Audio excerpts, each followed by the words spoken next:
Hello, 1, 2, 3.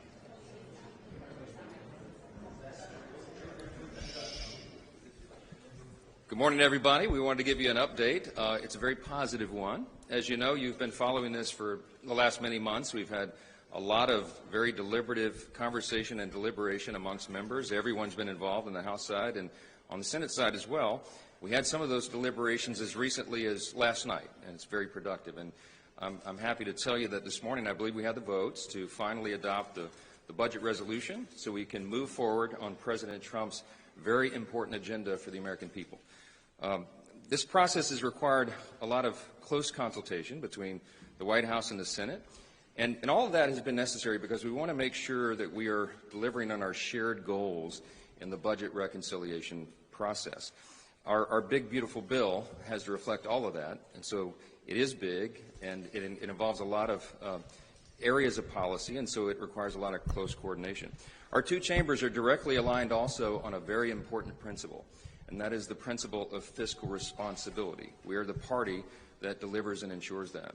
So we have a number of aims here. Our aim is to deliver on our promises in this big, beautiful bill regarding things like border security, restoring peace through strength, and American energy dominance, and regulatory reform to get the economy really humming again. And of course also tax relief, tax reductions. We have to make the tax cuts permanent, and that's all involved and enveloped in this big effort, and all the other promises and priorities we made. Now, it's important to note that at the same time, we also need to achieve the maximum amount of savings for the American people, because that's what fiscal responsibility is.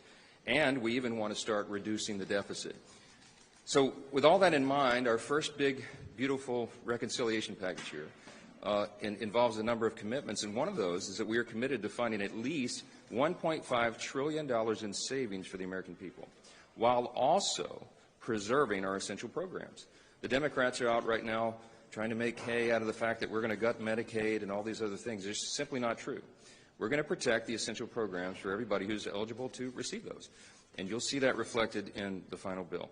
But I think it's very important for us to note that we'll be looking for $1.5 trillion in savings, and I can tell you that many of us are going to aim much higher and find those savings because we believe they are there. We want to make government more efficient, effective, and leaner for the American people, and I think that will serve every American of every party, and we're happy to do that.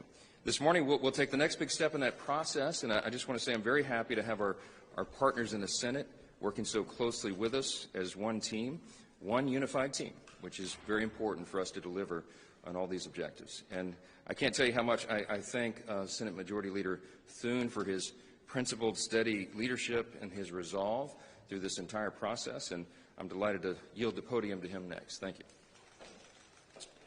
Thank you, Mr. Speaker, and good morning. A lot of work been going on here the last few days, but what I can tell you is that I think, as you know, last week that there were 51 Senate Republicans that passed a budget resolution that seeks to accomplish all the things that the Speaker outlined. We are all aligned on the need to make the 2017 Trump tax cuts permanent, to restore American energy dominance, to grow our economy, and to make a generational investment in our border security, and also make sure that we are ready militarily to deal with any of the threats that the country faces around the world. And those are all things that are addressed in this budget resolution, which is why it's really important that we act. The budget resolution, as you know, is the first step. It unlocks budget reconciliation, which is where all this can be achieved. But one of the principal objectives in our budget resolution and in the House's, as outlined by the Speaker, is spending cuts. We have got to do something to get the country on a more sustainable fiscal path, and that entails us taking a hard scrub of our government, figuring out where we can find those savings. And our ambition in the Senate is we are aligned with the House in terms of what their budget resolution outlined in terms of savings. The Speaker's talked about $1.5 trillion. We have a lot of United States senators who believe that is a minimum. And we're certainly going to do everything we can to be as aggressive as possible to see that we are serious about the matter, not only of making our federal government more fiscally sustainable, but also deficit reduction, which is critical to a lot of our members in the Senate, and I know to his members in the House.